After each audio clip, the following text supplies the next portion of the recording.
kusayile sonto uma uhlule lalela uma ingcwele is a comforter wakhala u7 years ufuna ukuhamba uyokhala ama-shoulders abantu bayakhathala abantu wena ushiwe nento enkulu ecomforter ushiwe nothisha wena he shall teach you all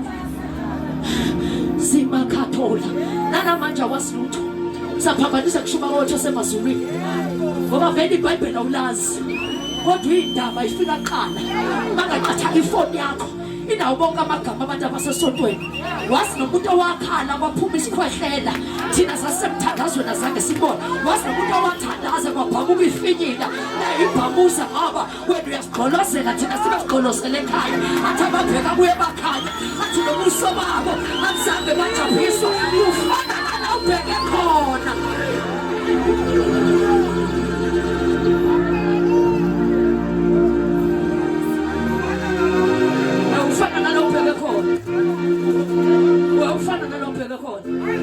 awazi ukukhuleliswa kadlamini uqhamusa uzokhomba nengane netswebe kaswidi obufana nala ubheke khona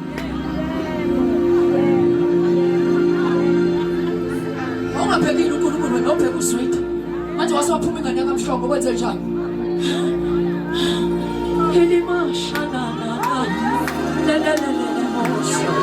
lasithi umuntu othandazayo akafoneleki isinomkanjani umuntu othandazayo noma ngabe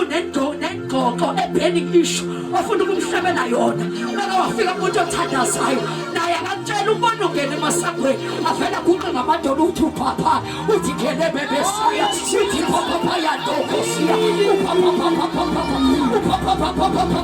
uphapha isuka amanzi abuyela emuva indaba ishabalale ngoba uhlanganele nzalo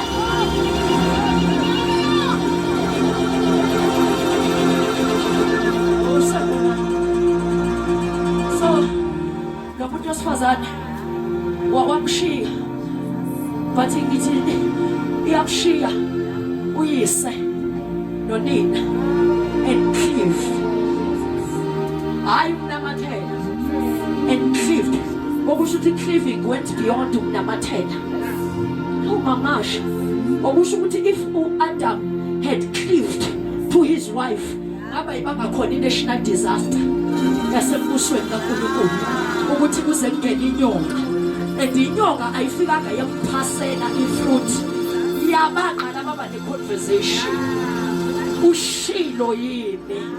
okusho ukuthi they took time where was the man ethe uNkulunkulu Adam ngikunika le nsimi ukuba uyilime futhi uyigade angwashaya amadoda ngoba nakhona ukuthi uxabene nendoda musuku isuse emshokweni indoda iyona inhloko ngoba nakithengele imoto kodwa indoda iyinhloko noma kuthiwa ikhamele ngamakhelwane kuthiwa nguyilande inhloko yakwakho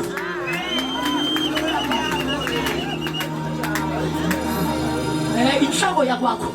ingakho amantombazane kumele azi ukuthi mawusaqaphuzisana nobhuti wakhe ekhaya ungayi emshadweni awuqualify ukuya emshadweni uma kini kuwena ubhongoza ntombazane gcina izwi lakho ungalokho emshadweni